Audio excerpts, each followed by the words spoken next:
Handicapper Steve here, handicapping the racing from Tampa Bay Downs here on Sunday. It is the 25th of February 2024. Gonna look third race from Tampa, but before I get on to that, remember to please follow me on Twitter at Horse Racing Kid 5 for more selections for race courses around the world, and I mean around the world. Join me next week for some great action from the Gulfstream with the Fountain of Youth. Also next week you have the Gotham from Aqueduct. Let's see, the Santa Anita Handicap, the Dubai World Cup. It's just going to be a good weekend of racing. So I hope you join me for those previews. But let's look at the third race from Tampa, which is a good one. It's an allowance optional claimer, purse $54,000. Race fillies and mares, 4-year-olds and upwards, never won a race on an inkling starter, blah, blah, blah, blah, blah. Optional claim price $32,000. We have a field of 8 horses going 1,800 meters or a mile and an eighth on the Tampa main track. My top selection here, I'm going to go with the number 4 horse, heavenly appointed, 4532 for me in the superfecta. 4532 super, top selection of 4 horse, heavenly appointed. This 4-year-old filly by point of entry. Crab Motion trains Kevin Gomez gets to mount.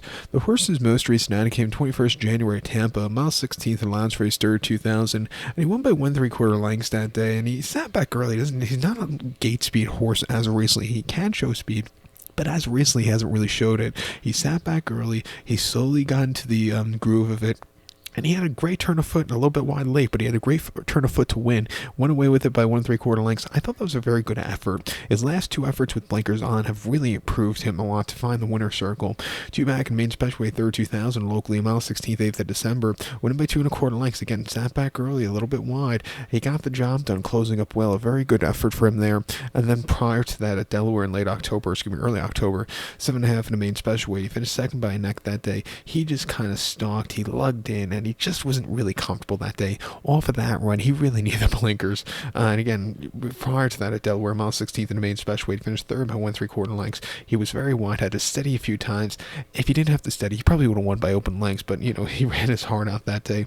He's definitely been on the improve with every single race. He's training well locally. At 6-1, I like him a lot. I think the 5 horse here, Good American, for Sammy Camacho and Shug McGay, he could get the chip to win.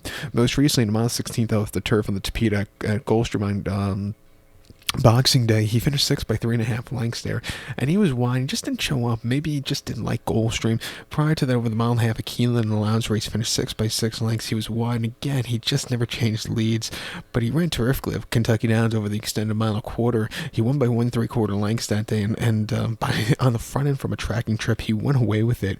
Training well paced, and he has hidden class that can definitely win here today. I think a mile and an eighth is what he wants to do. I'll use him on the ticket at 5-2, but to recount my selection for the third from Tampa here in this very good race, I'm going to go with the 4 horse, heavenly appointed. Give kudos to the 5 horse, Good American.